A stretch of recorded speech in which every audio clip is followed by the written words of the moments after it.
Hi, everybody. I am Jessamyn Shams-Lau, your host today. Welcome to It's Not Your Money, real talk about achieving racial equity in philanthropy. And these slightly irreverent conversations feature leaders challenging the status quo in philanthropy today and those demonstrating how we can build more equitable and just funding landscapes, particularly for Black, Indigenous, and other people of color founders. So today we are broaching a very big and mighty topic that you may not realize, but actually has a very direct connection to philanthropy. Our topic today is the patriarchy. I need one of those like mics that gives you like the booming echoing, you know. Don't run, stay. Exactly. Don't turn us off. Stay is not going to be scary. We're both wearing cute things to make this very not scary. Yeah. Efraín turned up today in this amazing hoodie with Care Bears on it, which I'm just in love with. And I felt like I had to elevate my game. Here I am all dressed in black, being boring. So I bought the cat ears. So we're not going to take ourselves too seriously today. That's right. It's all about self-expression and authenticity. So exactly. There we go. So we're expressing ourselves through cute whilst we have a conversation about the patriarchy. And as you can see and hear, I have the pleasure of having this conversation with Efraín Gutierrez. And Efraín, over to you. Tell us a bit about yourself. Hello, folks. I hope you are having a wonderful day, night, wherever you are. I'm Efraín Gutierrez. I use they and he pronouns, él, also in Spanish. And there are many identities as part of my work. I have my own consulting practice with different bodies of work, doing from, strategy and evaluation work that it's more heart-centered and more tailored towards the specific needs and the specific soul and heart of organizations, moving away from more rigid or expected methodologies and ways of doing strategic planning and evaluation.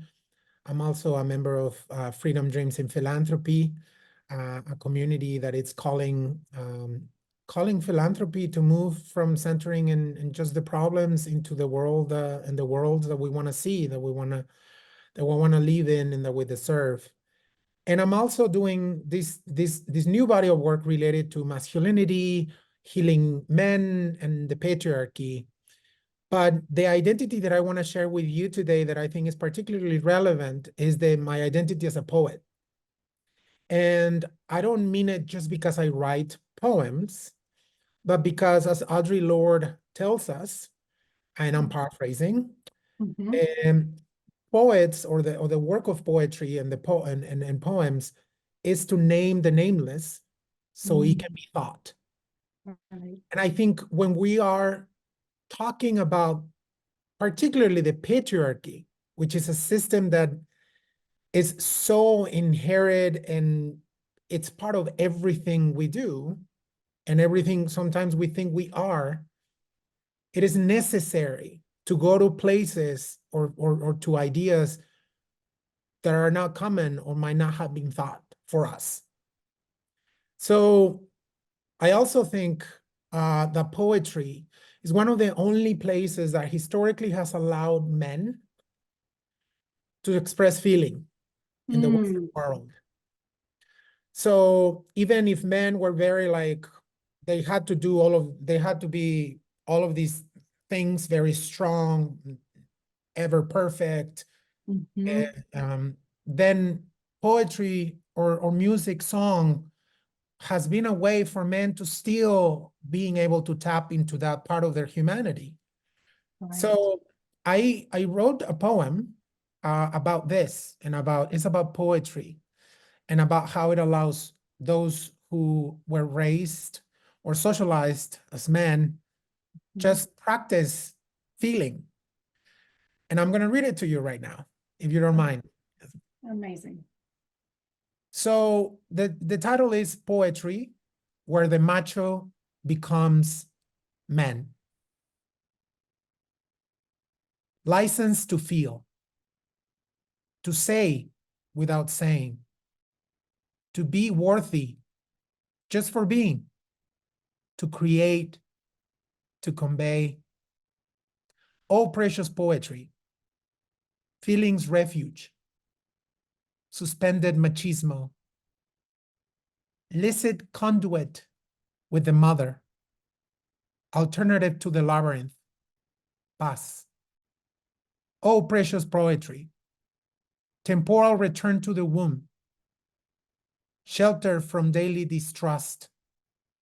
Listen, laugh, cry, feel, say, be. Come on, man, gather round. Let's read some poetry here. Here, we can sacrifice the macho, giving birth to the human, at least until the last stanza.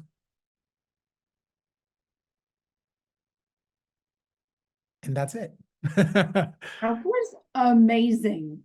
Thank you. Like gosh, I feel like that beautiful sermon of a poem. Like we could almost finish the conversation right there. It's so spectacular, Efraín. Thank you.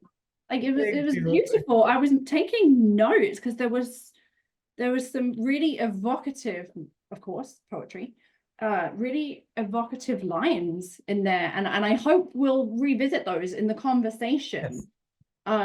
Most Most definitely.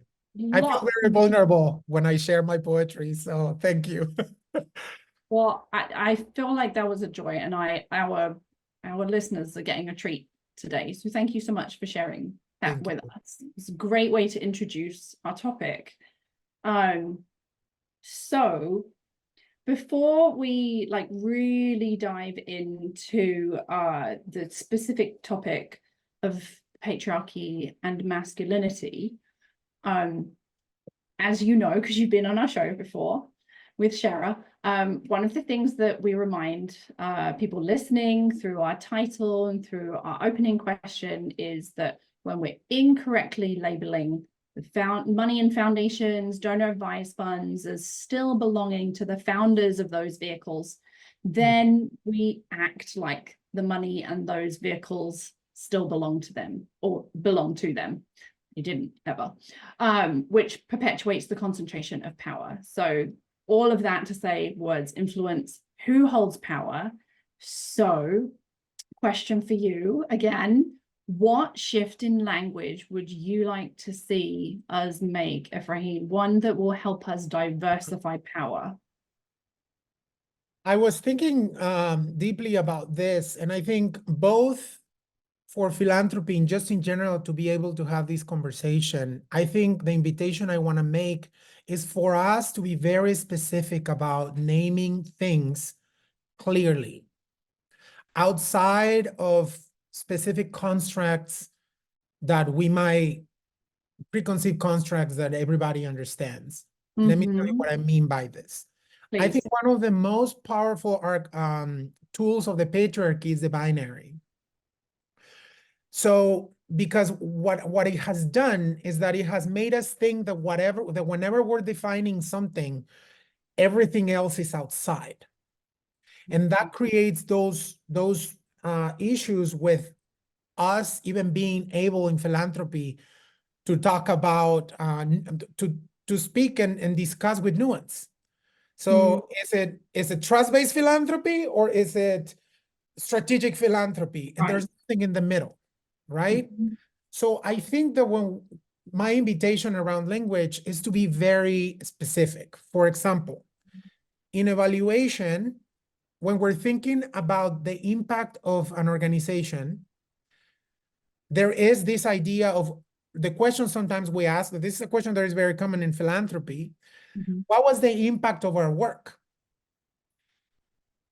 In reality, that question has in itself already, and we will discuss this further, but it has an intrinsic understanding of a little bit of the archetype of the benevolent patriarch. Right. That is saying, I, who holds the money, has given this money to these people, and I want to know how good I am. Which there's nothing wrong. There's nothing wrong with wanting to know what happened with your investments. Yeah.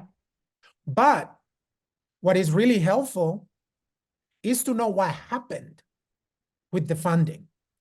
Not what was your impact. And then you have evaluators doing causal analysis to make sure that the impact can be back to the foundation. Why? Sometimes it matters. But in reality, what really matters is knowing what happened. If you're really, truly about thinking about how to best help communities, and then when you ask that question, then you decenter the foundation as the center or the origin of the impact, and you have a better, a more open ability to understand, well, instead of doing an evaluation about the portfolio, we're going to do an evaluate, we're going to give the money to the nonprofits that are doing the work, because we want to know what happened. That's a way to know what happened. Right. So it's not either or, again, like I'm kind of mixing two ideas, but it's like trying to, when we name things for what they are, then we avoid binaries, particularly, and I'll stop here, when we talk about masculinity and femininity. Fortunately, masculinity in the way that it's understood in Western patriarchy is this small thing, narrow thing in a constellations of how humans can be. You know, to be a man is to be very few things in our society. And everything else is deemed feminine, thus inferior. And that is the saddest part about what happens in a society today, because we have half of the population, and I'm speaking about men, not being able to access a plethora of feelings, a plethora of ways of expressing yourself, a plethora of ways of being yourself. And when we're talking about these topics then, and you say masculine and feminine, it's kind of like I invite to get rid of the binary, and in many ways say, you know, humans usually have both nurturing and hard, more like dominant tendencies, like more those ideas. We believe since ancient times that humans need to be tough sometimes and soft sometimes, and that we all have to do that. And we somewhat allow it in certain ways, but only when the patriarchy allows it to be masculine. Otherwise, men are not allowed to access some of these things.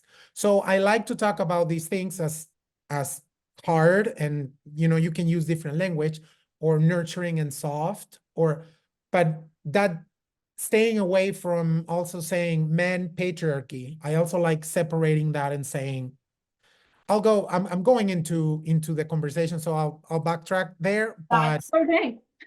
that's that's kind of the invitation to stay a little bit away from the binary and name things very clearly. Well, and what I love about what you're saying is it speaks so clearly to our tendencies in philanthropy, right? We love to know which box somebody or something goes in. Which box do I put that in?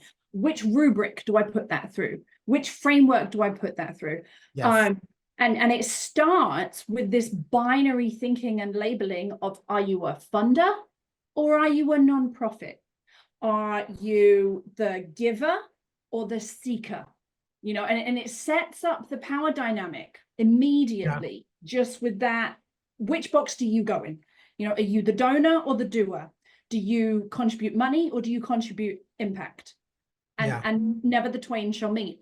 You know, it's okay. If I know which box to put you in, I know where to put you in this hierarchical scale, and I know whether I give you my time or not. I know whether you want something from me or not. Yeah. It's fascinating how just those labels determine So much. Yeah. so much about the way that we do this work. Yeah. Yeah. And I just love your challenge to what would it look like to approach partnership with more fluidity? Yeah. It would mean that we will have to listen to each other instead of just assuming things Yeah, based on our positionality. right, Yeah. right. And that to me, what you just said there, it would mean we would have to listen to each other. That sounds like that would make our work so much more fascinating. Yeah. And more complicated. And that's what And people more don't want to, complicated. that's what people don't want to hear. That's what, And more complicated. This is yeah, true. But more also complicated, more exciting. messy, but more beautiful, joyful, Yes. and more centered towards where we actually want to go. Yeah. So it's all at the same time. Exactly. Well, I love that you have us jumping straight into the deep end in this conversation. We're so here for it. Yeah. But I just want to pull us back a little bit from the binary. And last time we talked, you had shared that one of the things you were focused on was trying to untangle and heal from the patriarchy. And I think when a lot of people hear us having this conversation, that like the topic is the patriarchy, that's probably going to make different people feel a lot of quite extreme reactions, maybe. Like it's a loaded phrase. Yeah. Yeah, So it is. I wonder if it would be helpful for you to talk about what do you mean when you're talking about the patriarchy in this conversation. Let's start there and just make sure we're all on the same page. Yeah. I think this conversation is particularly terrifying for men. Mm. And it's because if we don't separate the system of patriarchy and we put it together with, we equate it to men, then it's hard sometimes for people to have the conversation. Now, I always have, as somebody that was raised and grew up as a man, I always start these conversations by saying, men need to recognize the fact that we collectively and individually have benefited from this system of patriarchal, capitalist, the system, I already said system. But what's often not recognized is that in the same way that it has benefited us collectively and somewhat individually, it also affects us in very particular ways. So it's not the same. My invitation is for men, those raised, and I need to say men, masculine folk, those raised or socialized as guys, to join our fight because it's also affecting us. So it is self-serving.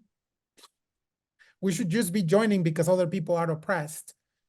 But I think the fact that we are not seeing that it also affects us doesn't allow us to heal enough to show up in the way that we need to show up, to understand enough. So I like using, so I want to say directly to those who identify as male masculine that are listening, that saw the name patriarchy and decided that they were going to join, I want to welcome you. I want to say good for you. And I hope you tell more friends, more male masculine friends to join the conversation.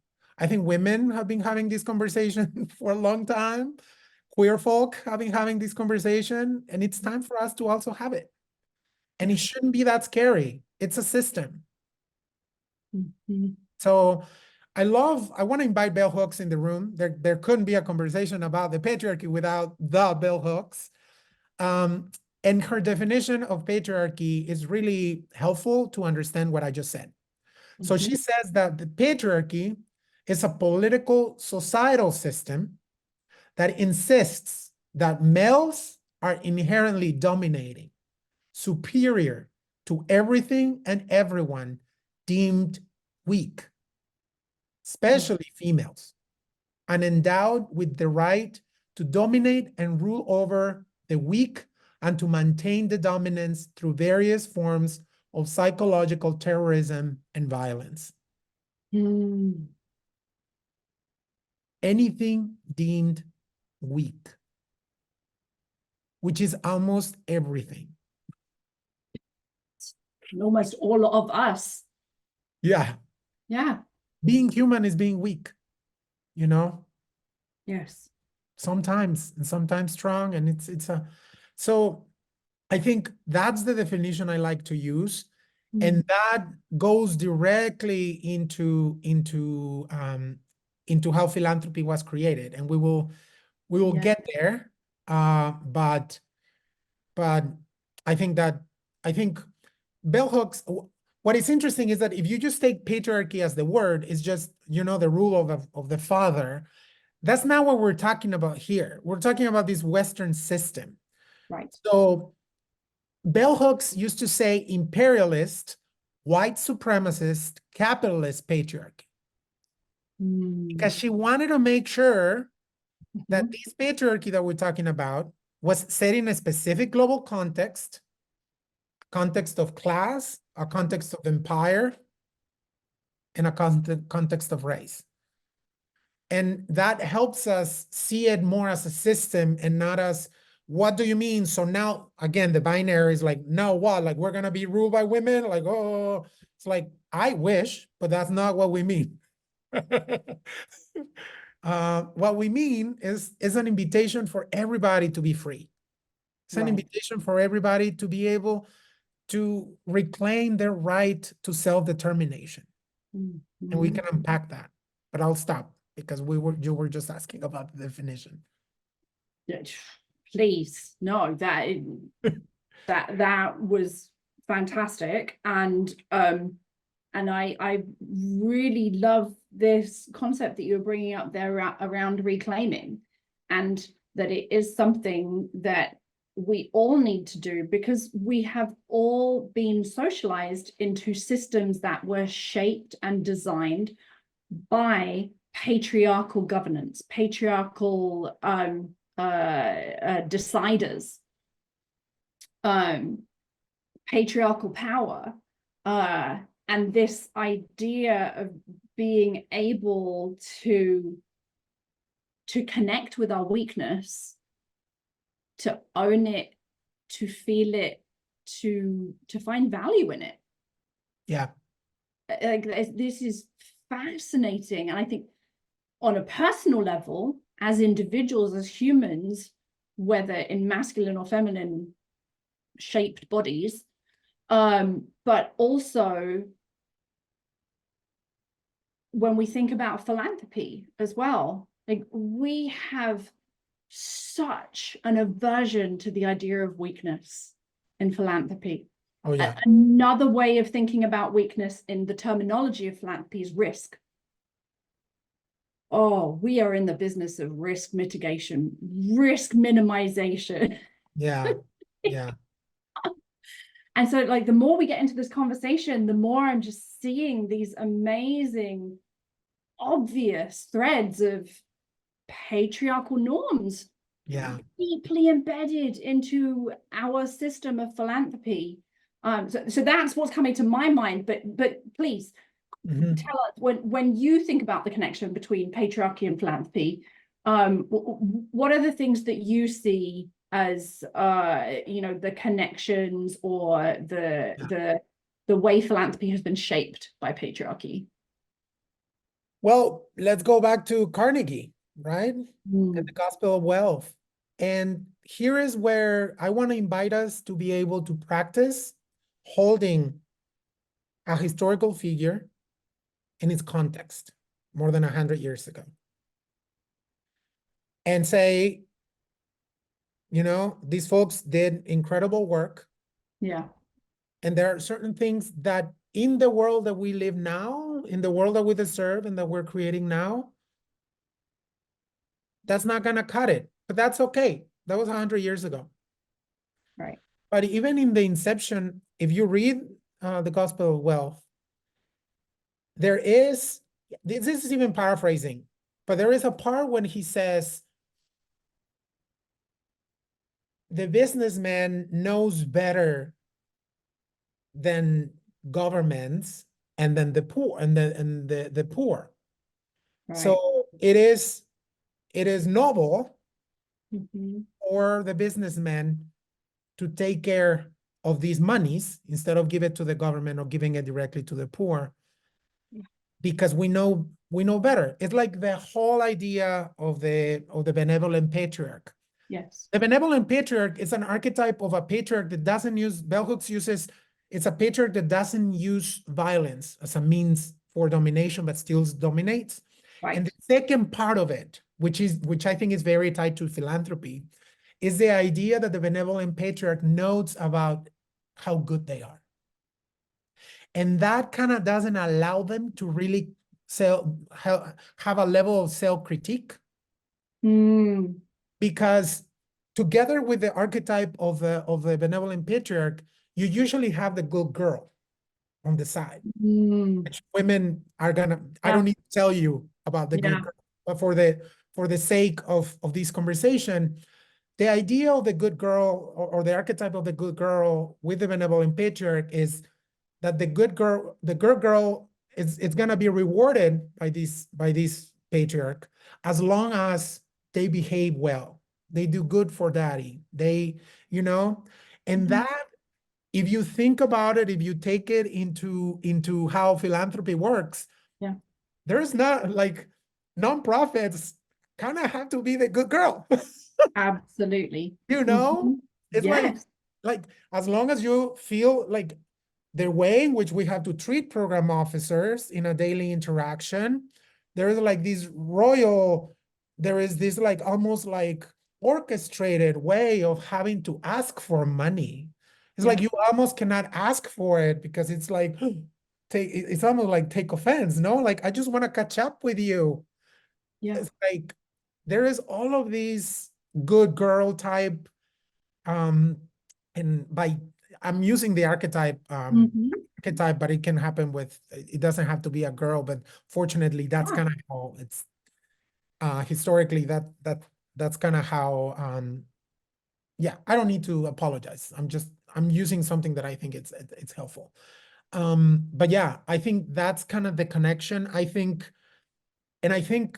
the problem is that there are systems that were created by patriarchy, like capitalism, that also just assume that because you have the money, you have the control and the power, which legally it's true. Yeah. And that's okay. I'm not saying no. But again, if we're truly around being in service, and if we truly are about trying to help and to move things forward, then we should be able to go beyond these ways and really think about what works for us. For each situation, being very very nuanced, being very human. Yeah. But a lot of the performance culture that we have in philanthropy does not allow for our humanity, particularly in the funder nonprofit conversation.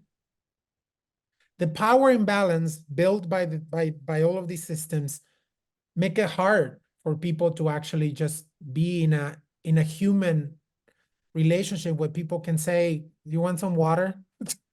Are you thirsty?" Like, Right. we share so much. So that's one part, and then there is another whole part around how philanthropy was. It comes from a lot of ideas around banking, around business, and now lately around Silicon Valley culture. So it comes with all of these ways of being and doing that are good when you're trying to compete and where you're trying to compare and destroy your competitors. But when you're thinking about love for humanity, when you're thinking about helping communities, when you're thinking about changing narratives, the work starts with us. You know, be the change you want to see in the world. Yeah. Yeah. And that's not, yeah, I don't know. It's like the inward and the outside, right? Like Yeah. yeah. Yeah. I think I think the more we think about this, the more and talk about it, and the more that you share your reflections, Efraín, the more I feel kind of sad for our industry.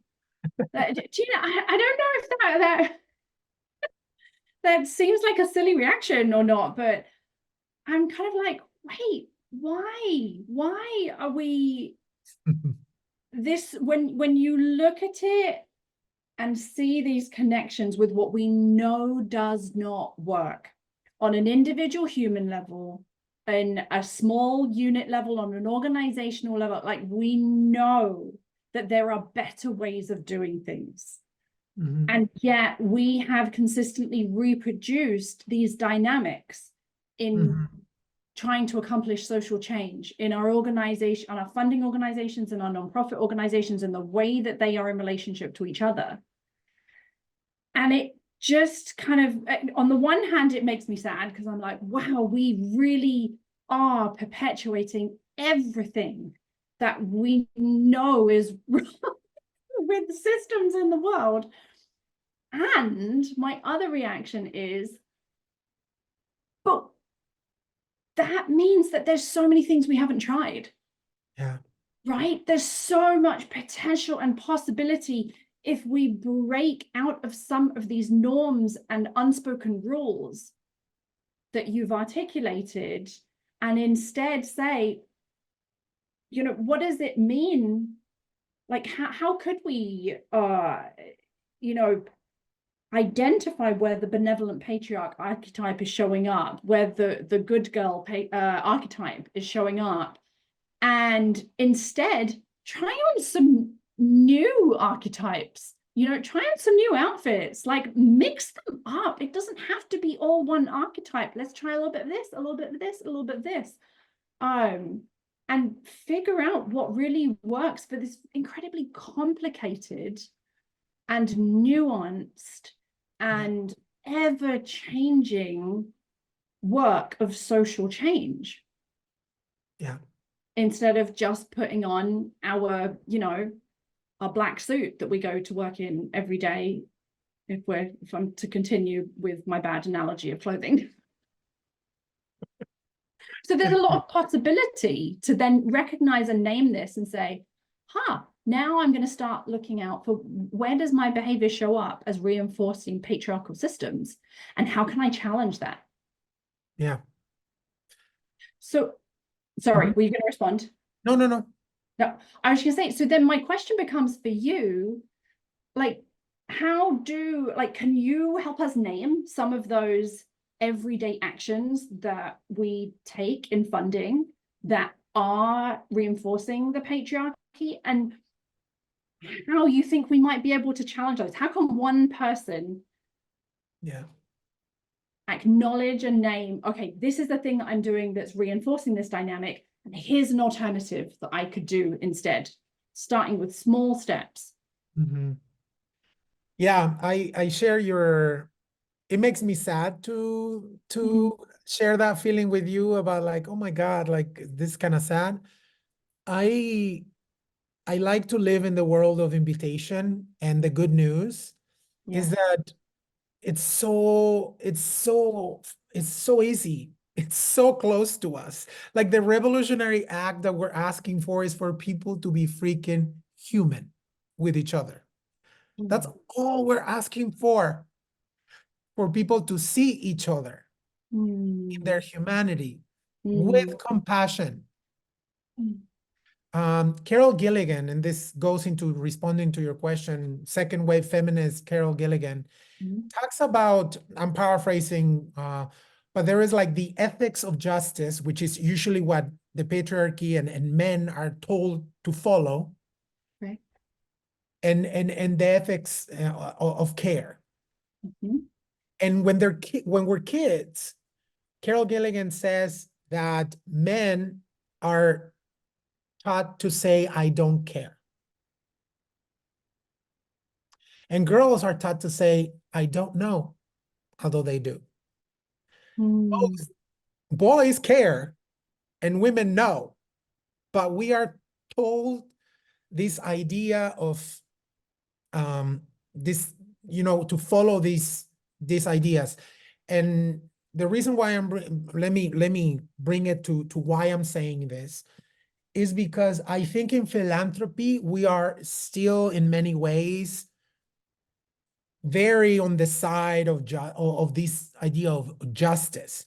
And the problem with it is that justice, we're thinking about justice within the systems that we have, not around fairness. And that's when care comes in.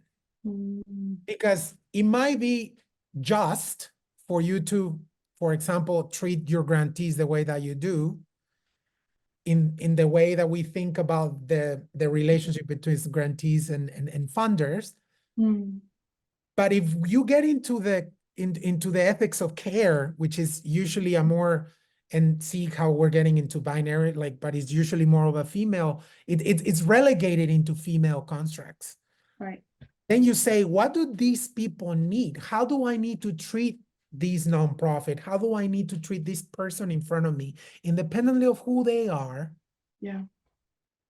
In order for us to be of service.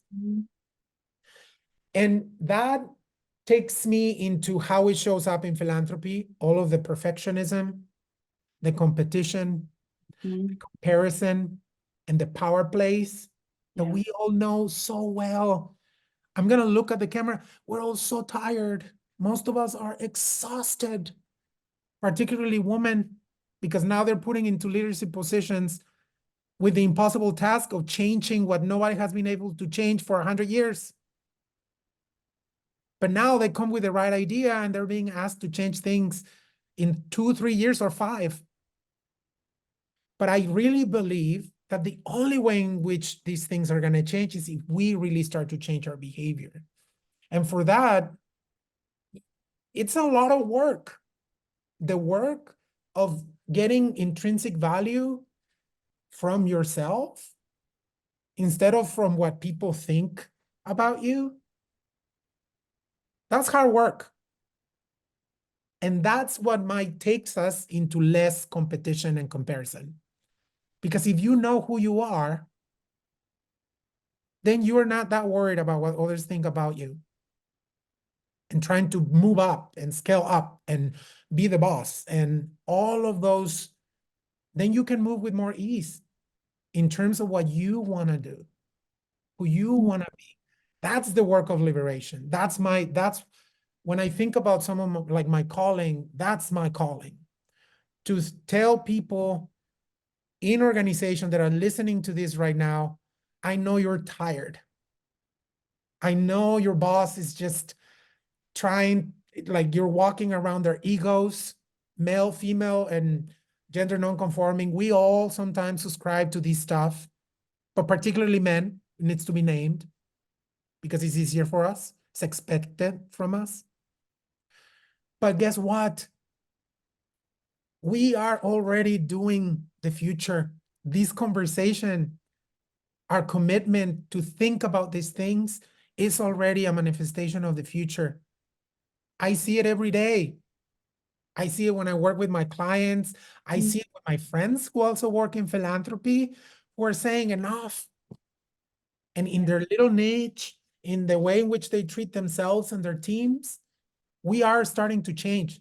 This is not, this was instigated, my opinion is this was instigated by Black women, Black feminism, but we're all getting on it, and it's gonna be messy and it's gonna be beautiful, but it's time. We're tired. We're so tired of being in meetings that make no sense and not being able to say what we think. you know, we just want to be us. We just want to say what we think and be valued for that. You don't have to do what I think. Just listen. Yeah. Seems so simple. Yet, you know, you get into institutional cultures and it's messy. It's a lot of work. It is.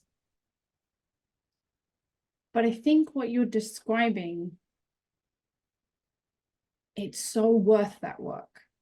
It's so worth the discomfort of being in the mess. Yeah.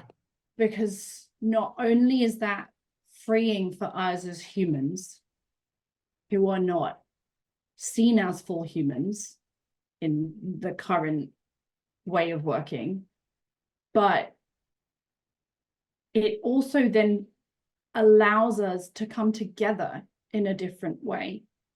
Yeah. It allows us to say, this is what I bring to the table, and I can recognize that that's only one piece of the puzzle, a very small fraction of what it will take. Mm-hmm. And I know that that small fraction is an integral piece of a whole mosaic of other things that it is going to take. And we need to then do the work of learning how to do social change in community instead of in silos under job descriptions and labels and boxes and competition.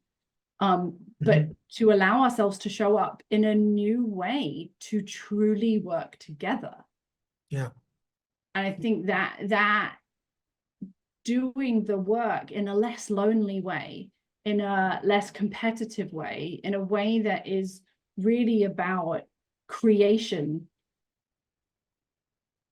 amongst many of us, holding responsibility, holding the path, the way forward, the mistakes, the, you know, the laughter, the successes together. Yeah. It's not something that our current way of doing things allows for, but I think if we can get through to what you're describing, there's almost this picture of a more joyful community around the work for me. Yeah. Yeah. I want a community that is like this. That's all. From here. Yes. Ah. Oof. Oh my goodness. And it's all about looking into how domination is unquestioned. Domination and control have become so coded into how we manage and how we work that it's almost sometimes impossible to know which parts of this is us wanting to do something and which parts of it is just what we know we're supposed to, what we think we know we're supposed to do. Yeah. Yeah. So the work of undoing the patriarchy is daily work. It's practice. It's not a skill. You don't come here to this chat and get it. And it's a daily practice. It's a practice of continuing to think about the ways. And it's a self-discovery practice. It's a practice of saying, how would I feel? Like what would make me feel good in how I show up when you are considering the others as well, not just when you're considering yourself. But yeah, it really is the radical idea of people treating each other with care. All right. How crazy is that? When you say it like that, it's not so radical, and yet it is. That's what I'm saying. That's the irony on it, right? Like we're not, yeah, it's close. We can make it happen little by little. And I see it. I am working with a couple of clients that are going through it, and it's really messy and hard. Right. And staff starts to ask questions that make sense because we have come to a place where people's livelihoods depend on their job, and not only their livelihoods, but their personas. So of course people are terrified. We created this system where your boss, one person that is above you, can cut you off your healthcare and your livelihood you can get another job. Yeah. But that's scary, Yeah. particularly if you have a family. Mhm. So yeah, it's like this work is hard work and it requires a lot of patience. But I see, particularly women right now are manifesting the future. I see queer people manifesting the future in different ways. And I Mhm. want to see men also joining and saying, you know what? We're going to do this in this other way. Oh, it pains me to say this. Look, we are running out of time. I had so much more to say. I think it's enough. No, well, I guess so. My last kind of question for you, Efraín, is like, how do people continue this conversation? Because my guess is this is, for a lot of folks, the first or very early in their thought process, or learning around thinking about the connection between patriarchy and philanthropy. And so they might be sitting there listening, thinking, wow, not thought about it this way. Like, I need space, or I need to continue this conversation, or I need to, I need to figure out how to not let this thought end when Yeah. this video ends. Yeah. So how do people act on these realizations and awareness? Yeah, and I would love to also leave you with a thought if Yes, there is no. please. But now to addressing your question, I am going about this body of work a little bit differently on purpose. Okay. I started last year thinking that I was going to create something, a center, this, that, and very quickly, my femtors were like, Efraín, you're doing the patriarchy again. You want to be the center, you want to do this thing, you want to walk through the process, become the work, find your people. So last year was a little bit of my seminal year. And what I mean by that is that I was just being exposed to different ways of men's work. I was reading a lot around this topic, and I was just thinking and starting to find people that might be interested in this work. This year, I'm starting to talk to folks that want to build some, that want to, not building, we're not building anything, that want to see what might grow together. So instead of, which can work in many ways, but instead of doing I think philanthropy only allows us one way, which is the individualistic, like is the individual that has an idea that either puts a book out or speaks at conferences, and that is one way to do it, and it's a very powerful way to do it. I am challenging myself in this idea of feminism and doing things differently. I'm walking the process, and I'm trying to find my fellow travelers. So if you want to continue to have a conversation about this, if you're a funder that is interested in learning more and how to change, I don't call it coaching, but I do companionship for a few folks, just to think through, a couple of male identifying folk, to think through how it's showing up and how they treat others. If you just want to chat, just contact me on LinkedIn. And if you want to start a group, if you have a group, if you're interested in this, if this resonated with you, male, female, gender non-conforming, everybody, I am open and willing to continue this journey. There might be something that is built at some point, maybe when this comes out, there's something and share. But at this point, I'm continuing to keep this body of work this way. Fantastic. So yeah, if you are interested in continuing this conversation with Efraín, please reach out to them on LinkedIn. There's your invitation. You will get them the link. Brilliant. And you said you had another thought that you wanted to share. I want to leave people with one thought, because Yeah. usually, and this is also inspired by bell hooks, part of the reason why it's been so difficult to include men in this conversation is because we don't have compassion for men.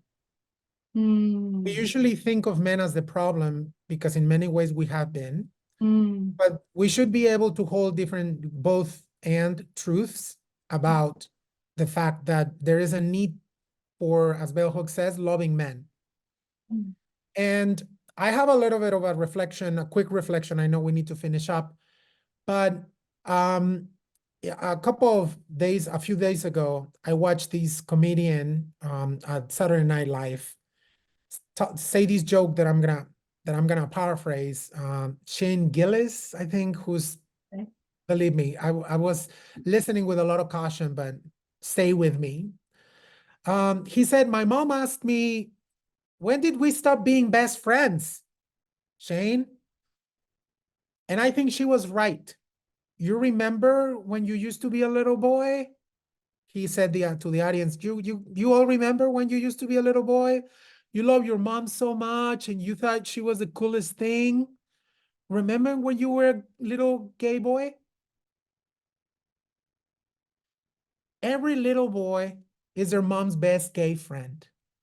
He said, there's zero difference. Tell me how, as your day girl, we used to dance with our moms. But then, and he goes in a gross way to talk about it, but in general, it's like, when do we stop being good friends with our moms? When we start looking at girls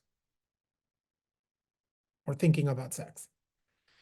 And I was like, comedy has such a way of bringing very real understandings of the world to our minds. And I was just very sad to hear how Shane was not able to see in his comedy that it's when we are little boys that we're fully human. That's what I'm trying to go back to with this. I'm trying to go back to that little Efraín that was cute and nice and wanted to help and was connected to his feelings.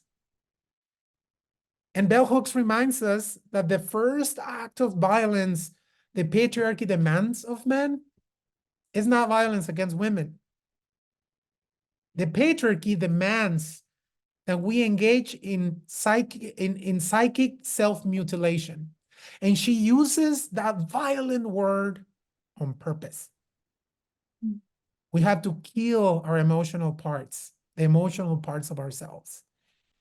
We're not successful, or if we live in a household that allows us to continue to have those, if we don't emotionally cripple ourselves, as Bell Hooks also says, we can count of patriarchal men to enact rituals, power, to assault our self-esteem when we're kids. So I want to leave you with, for those of you who were raised or socialized as men, with this idea that those wounds are real, that you can feel them, and that it's okay for you to think about the parts of yourself that you have to lose to the patriarchy.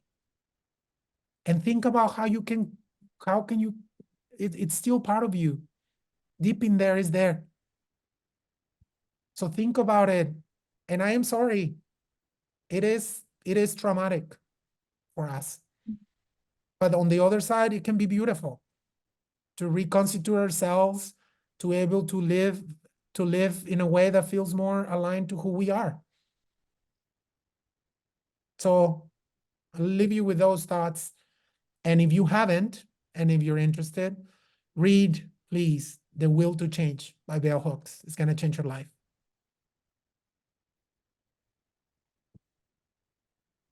Efraín, thank you.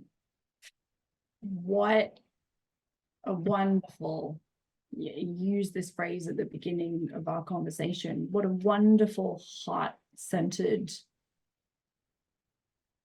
encouragement for anybody listening. I hope that folks are able to to listen to this conversation with equal parts of their professional selves and their human selves, because this has been a really beautiful and intimate conversation that I just feel very grateful for you sharing with me. Thank you for being here. Thank you. Thank you so much for the opportunity. This is Yes. life's work. So Mhm. I'm very thankful for the opportunity to share with your audience. Well, audience, that is everything that we have time for today. We encourage you, if you'd like to get in touch with Efraín and continue this conversation, you can find them on LinkedIn.